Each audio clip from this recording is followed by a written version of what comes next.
can't believe I forgot my jersey today. I know you wore that thing like every day in anticipation. Well, that's because my JSN one is like freshly clean, ready to go, hanging up downstairs, like no stains on it, pure, intact, prepared for Sunday. Nobody cares. Nobody cares. That's not true. There's a lot of people that care. Yeah. There's so many people that care, and you didn't even let me gloat last week, so now I have to tap back into that. Now I'm nervous again. No.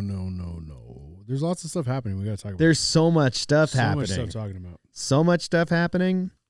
All right, let's start talking about it.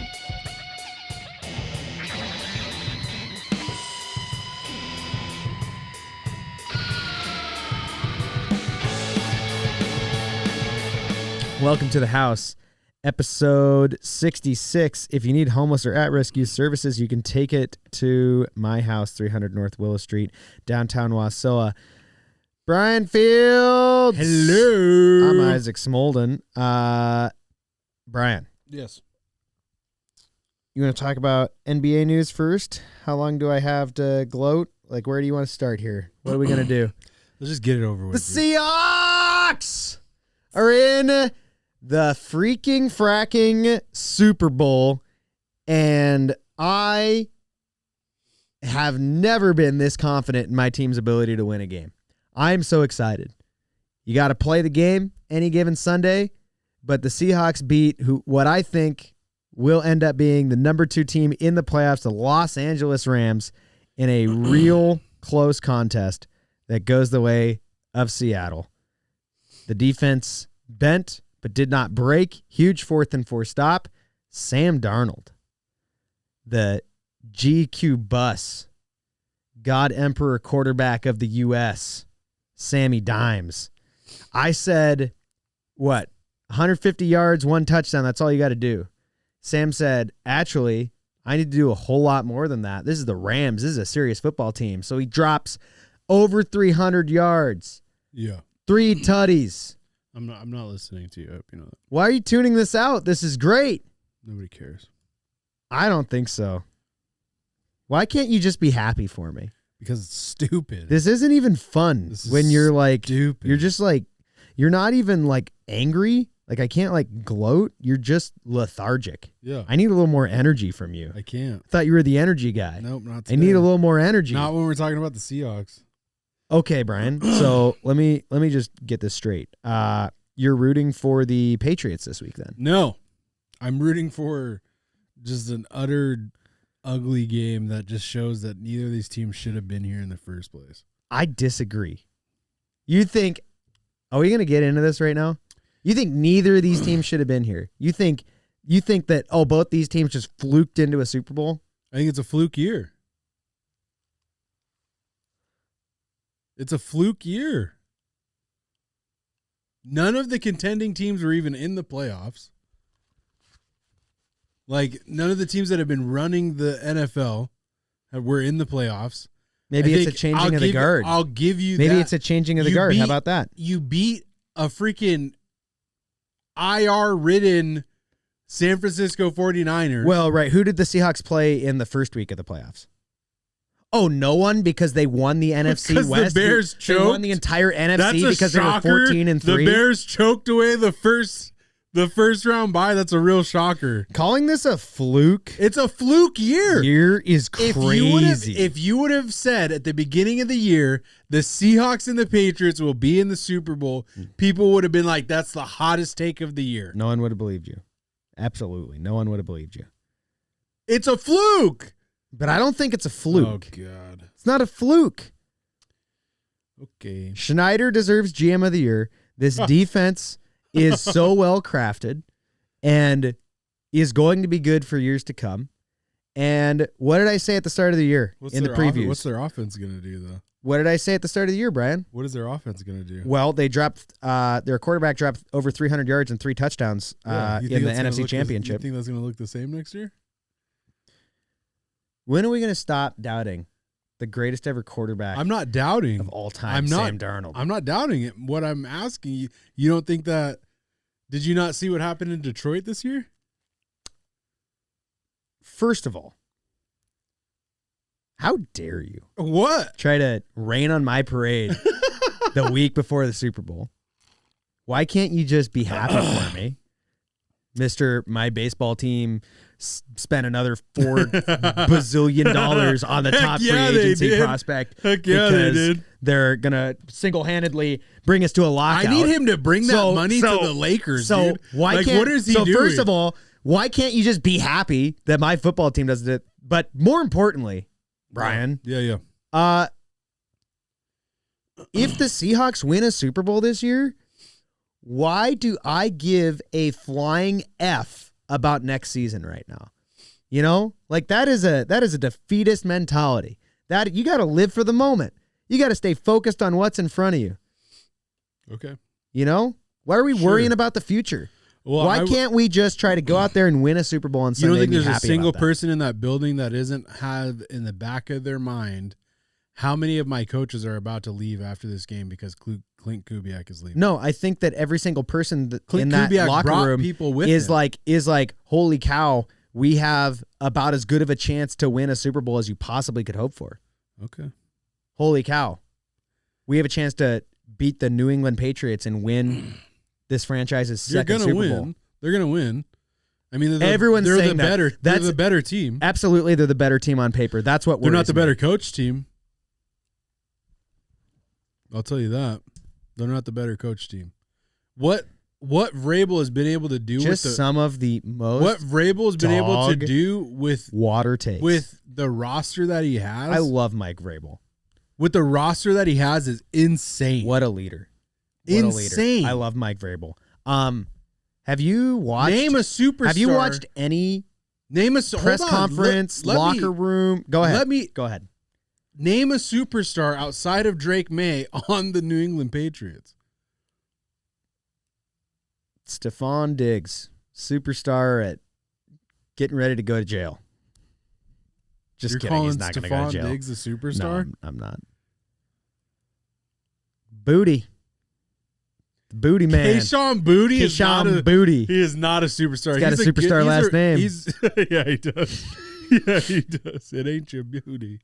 The Seahawks, yes, the Seahawks are a much better team on paper. A little bit worried about that because everyone is picking the Seahawks, I think, as you should. If you've watched this season, I think the Patriots are a great team and a very well-rounded team, but the question marks around the Seahawks at the start of the year were, what about the offense? What about Sam Darnold? And I had some of those questions. I was like, this could go bad. But what did I say? I said, if Sam Darnold can straighten out some of the bad stuff from the playoffs, but play how he did for most of the season last year, great chance. Yeah. Hey, your running back room is great. Hey, JSN has the chance to be a great receiver.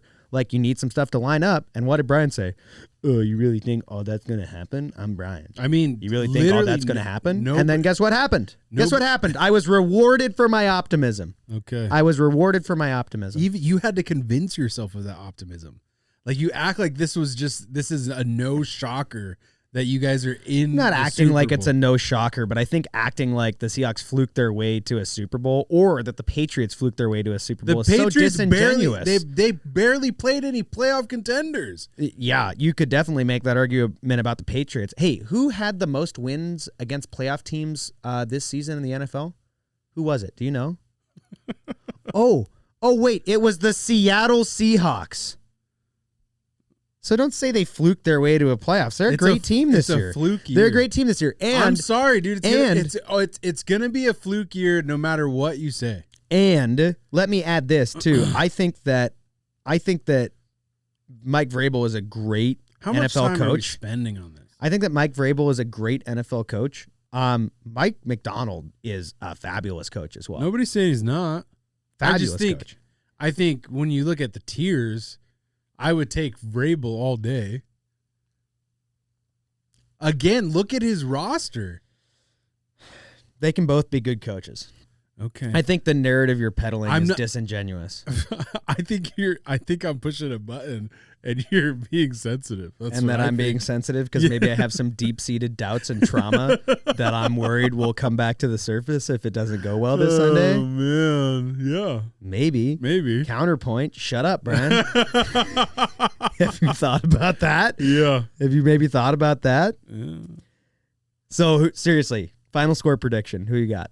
I got Seahawks winning. I think it's gonna be a defensive game. I really don't think it goes. I think it's gonna be like 17-10. Yeah, I'm gonna say I'm so bullish on the Seahawks. And again, this is terrifying because normally I have so much doubt about my teams in this situation. Like 26 years of watching the Mariners will do that to you. But I'm going to say Seahawks 23, Patriots 13. 2 field goals and a touchdown for the Patriots. Touchdown in garbage time. Okay. Raheed Shaheed touchdown. Kick return touchdown.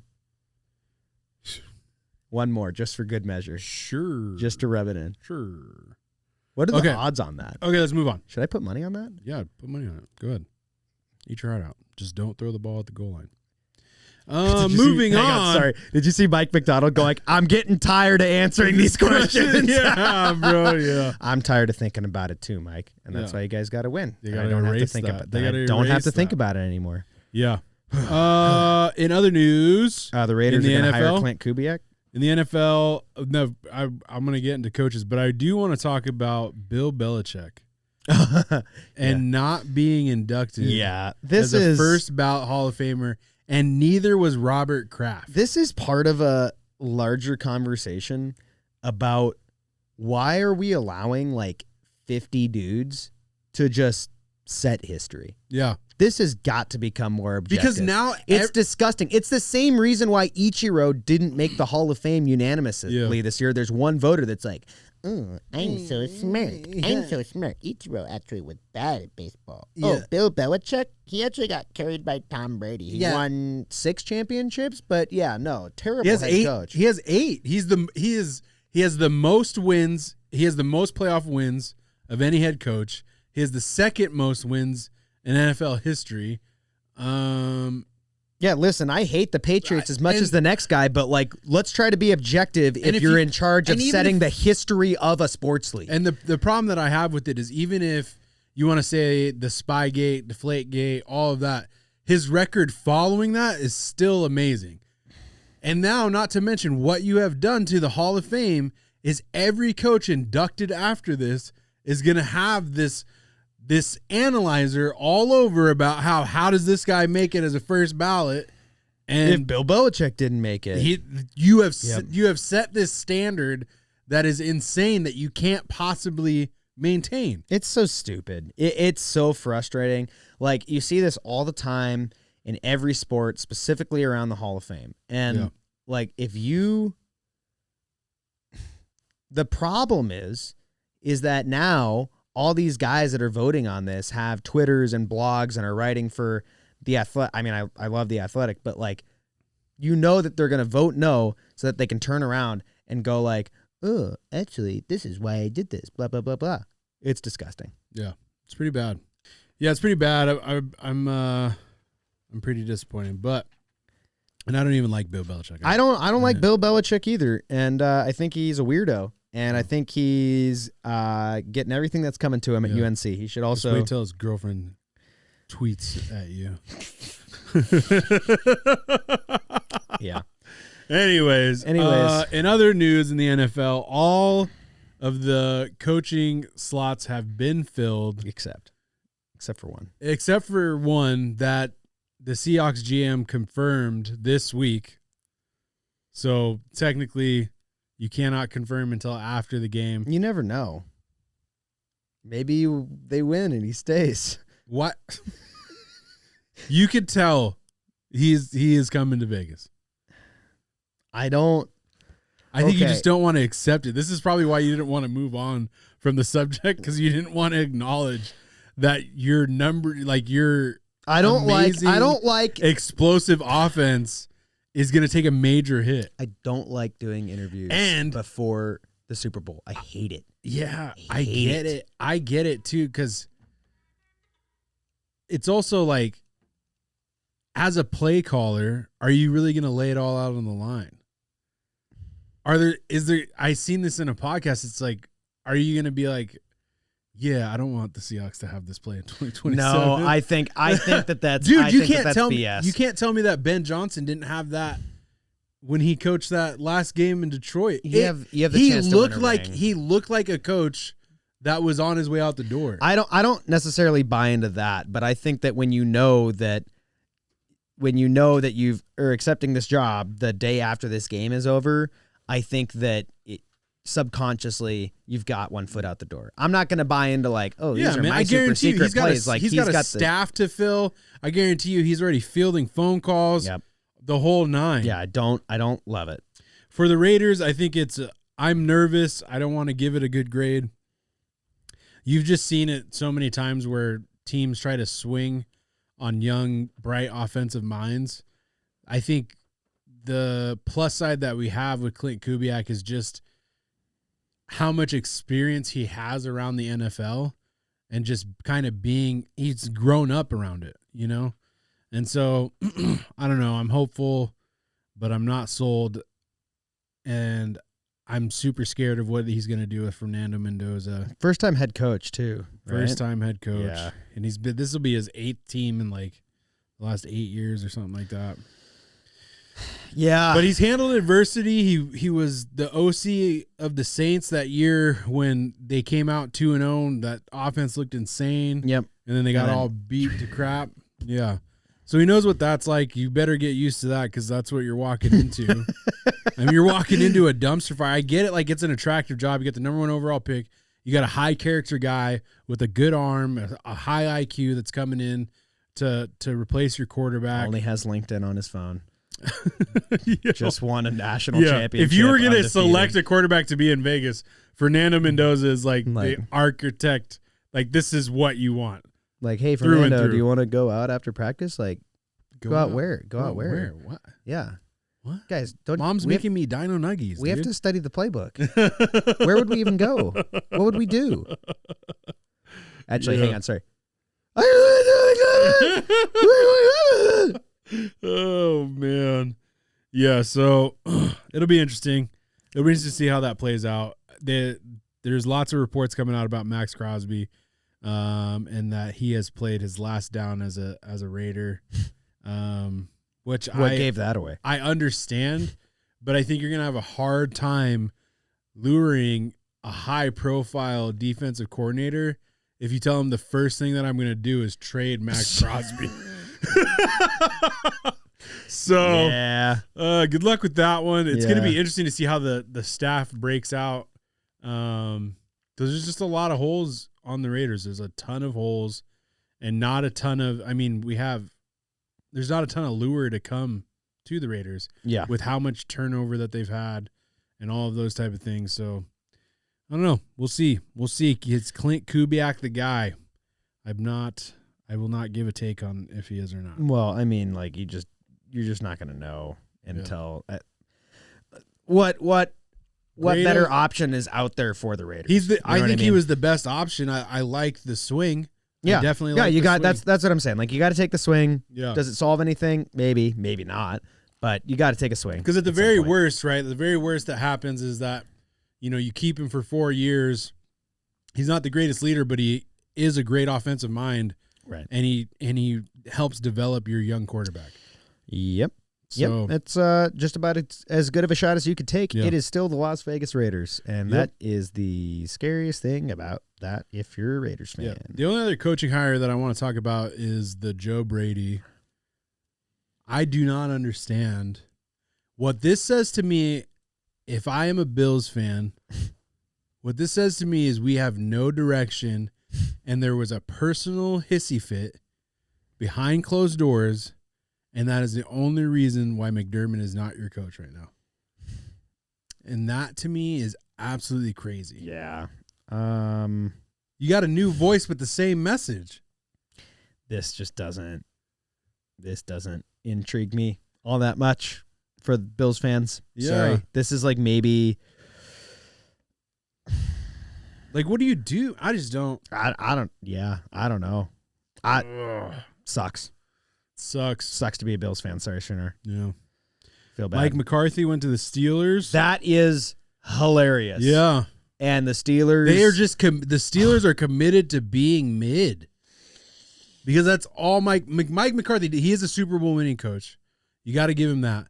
But you think about the quarterbacks that he's had to have one Super Bowl is crazy. Yeah, and when you go down the line and you say he's had, if you said this about any other coach and said, let's say Matt LaFleur through his time coached Brett Favre, Aaron Rodgers, and Dak Prescott, how many rings do you think he would have? And let's look at recent history. What was Mike McCarthy's experience in Dallas? Mid. And Super guess mid. what? For a team like the Dallas never Cowboys, get them over the hump. And that's what I don't get. I don't understand. You're the Pittsburgh Steelers. You're going to hire the guy that couldn't get the Dallas Cowboys over the hump. What was the biggest complaint? The Cowboys are mid. They make the playoffs and then they lose immediately. Yeah. They can't get over the hump. And the Pittsburgh Steelers said, you know who the guy to solve our problems is? Mike McCarthy. What are your problems, Pittsburgh Steelers? Well, we keep making the playoffs and getting bounced in the first round and we can't get over the hump. So we're going to hire Mike McCarthy. Yeah. Yeah, it doesn't make a whole lot of sense. Don't get it. I've seen people say that it's a lure for what's it called? For Aaron Rodgers. Yeah. Which is insane. I'm so over the Steelers. Just like you just need to burn it to the ground. Something.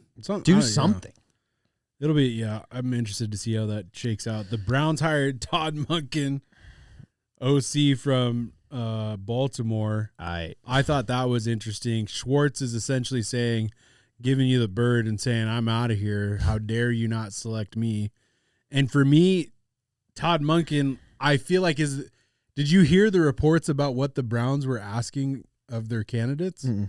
They were sending them with homework and asking them to write essays and take personality quizzes.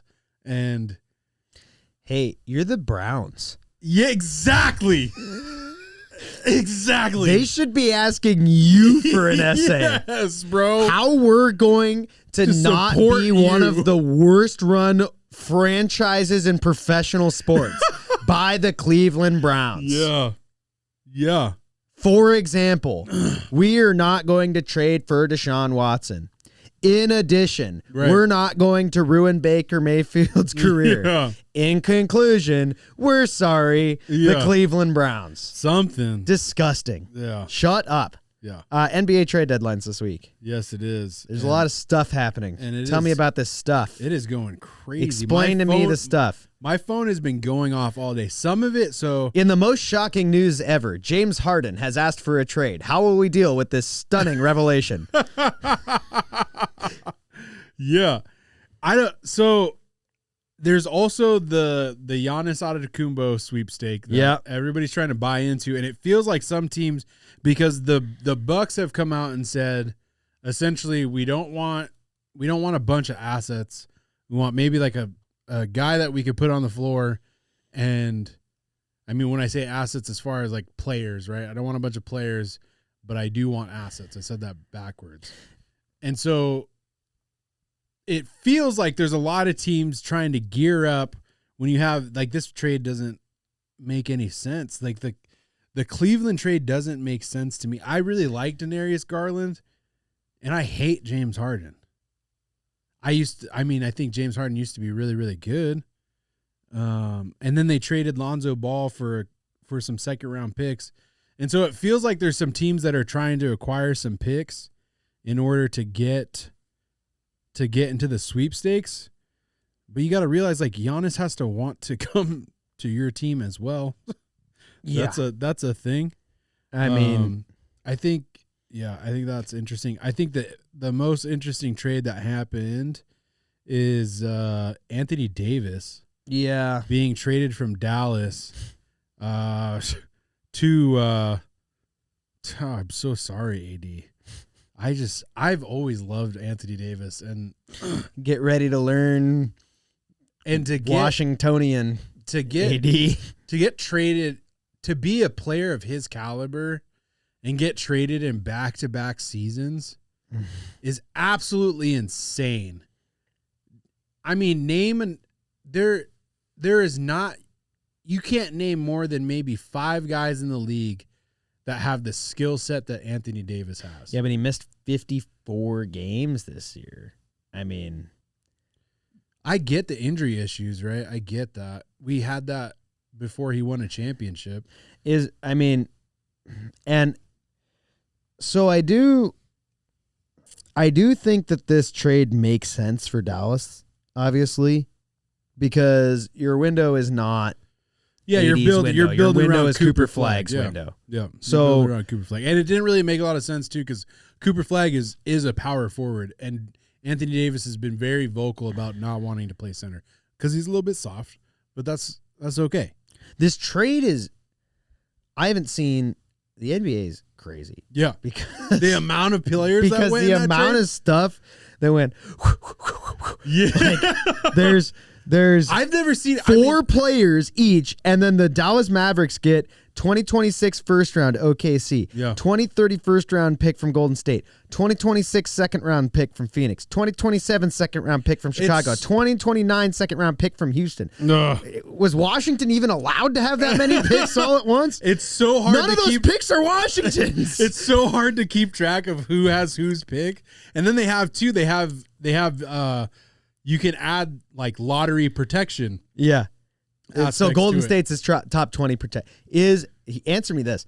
Is the NBA draft the biggest farce in all of professional sports from a yes. drafting standpoint? 1,000%. Like the NFL can be pretty bad, but the NBA and baseball is a joke. Like the draft's in the middle of the season and like a bunch of those guys Cooper will Flagg never should not be on the Mavericks. But the NBA draft like takes the cake for being the biggest Mickey Mouse like it's very clear event. and how much teams are just willing to let go of those picks. Yeah. You know what I mean?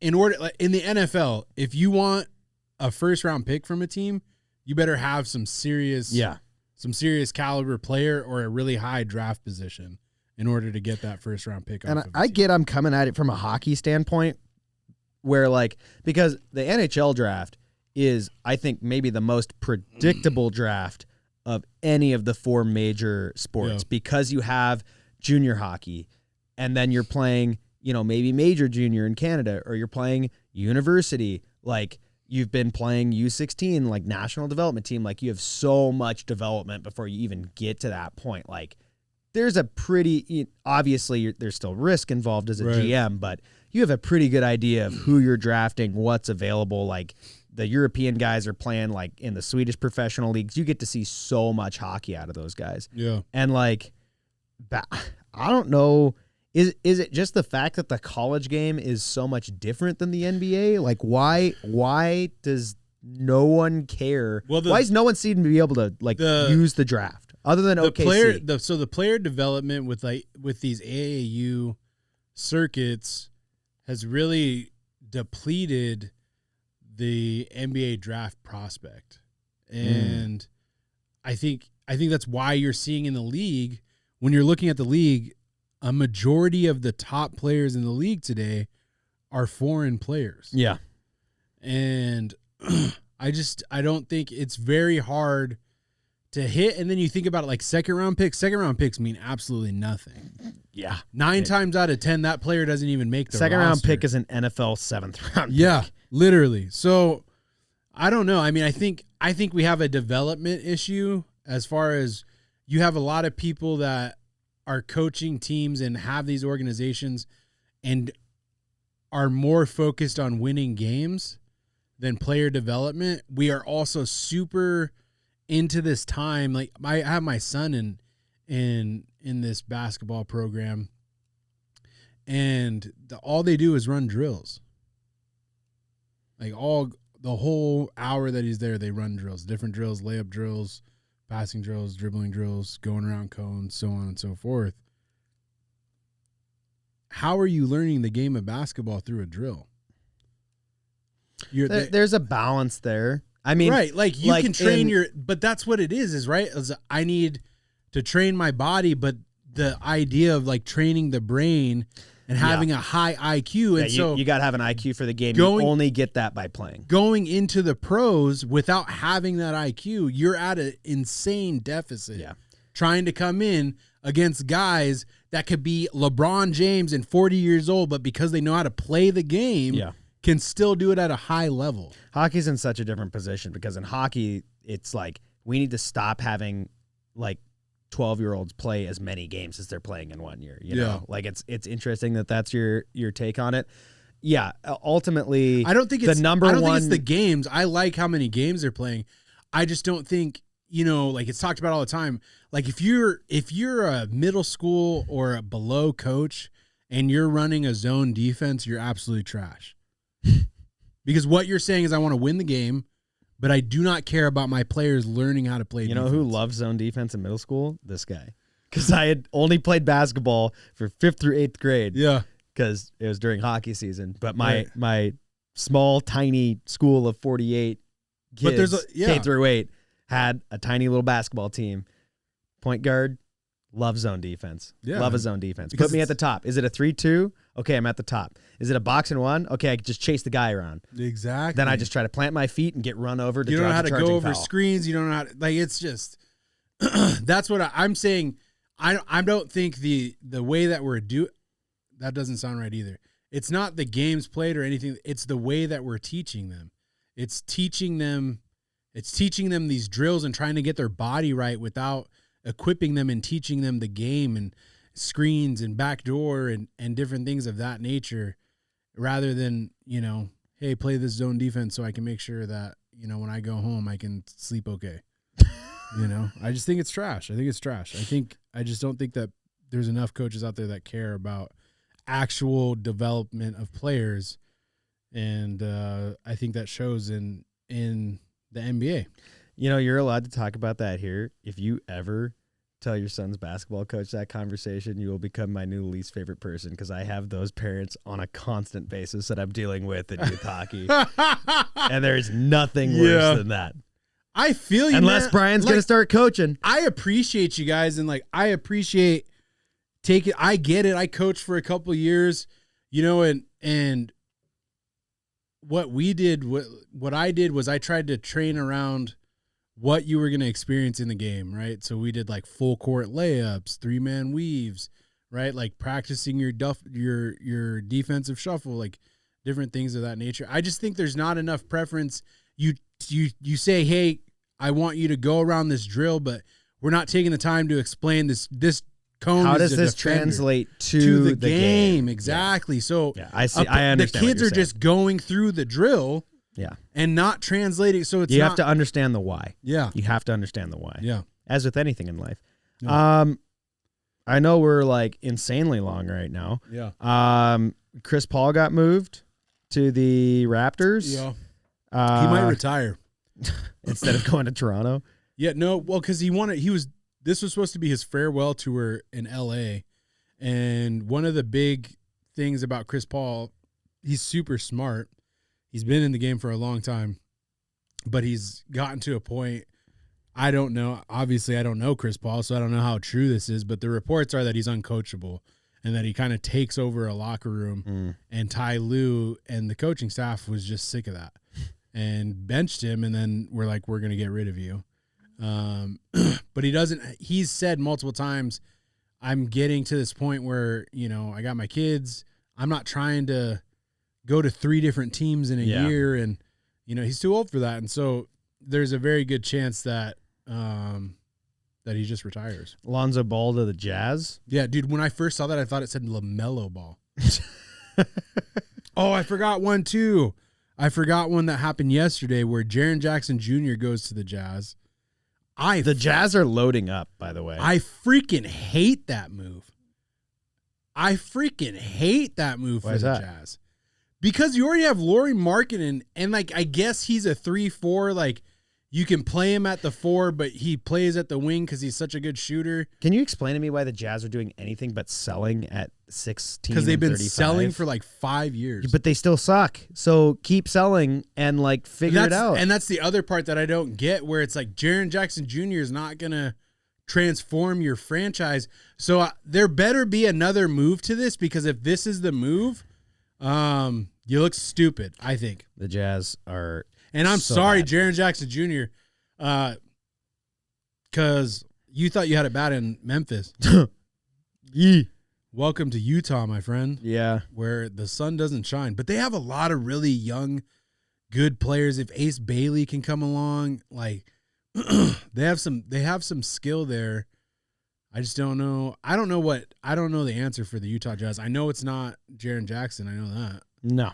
So, in hockey news, so the hockey trade deadline's pushed way back because the Olympics start this week. yeah. But there's a roster freeze that happened today. The big news there is that Arturi Panarin ends up on the Kings, which I think is a really good move for the Kings, who are struggling right now. This hockey season reminds me a lot of this football season, where it's just a tire fire. Yeah. Everyone is so close, and the Kings are out of a playoff spot. This is the type of move that I think actually could put them in, especially since Panarin from Russia doesn't get to play in the Olympics, is going to get 3 weeks off in Cancun, and then gets to come back all rested after everyone else's superstars are super banged up. Also, the Avs, who I wasn't worried about at all because they had only lost 2 games in regulation a couple weeks ago, are 3-5-2 in their last 10, and all of a sudden only have a 5-point lead on the division. So that's cool. Yeah. That's really cool. I don't want to hear it, dude. By cool, I mean not cool. You don't get to be sad about any of your franchises at all. Why?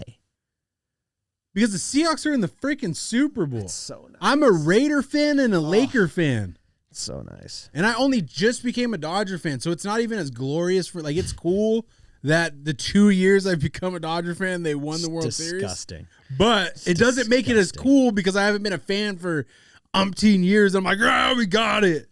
One more trade thing. Brendan Donovan, MLB All-Star, to the Mariners in that 3-team deal, going to be playing third base. And let me tell you, a lot of people love this move. Sorry to see Ben Williamson go, but Dodgers in 5. Okay. Dodgers in 5. We're done with this. When the Dodgers three-peat, Dodgers in 5. when the Dodgers three-peat and we don't get a 2027 baseball season, it is specifically your fault. I'm sure that makes me happy, especially because I've not been a baseball fan for so long. To join and become the baseball fan, and then my team ruins baseball is amazing. Even when we're rooting against each other, sports still bring us together, unless you're a Dodgers fan, in which case you're part of the problem. See you guys. I bleed blue, baby. Seahawks gonna win Super Bowl. Watch it happen, baby.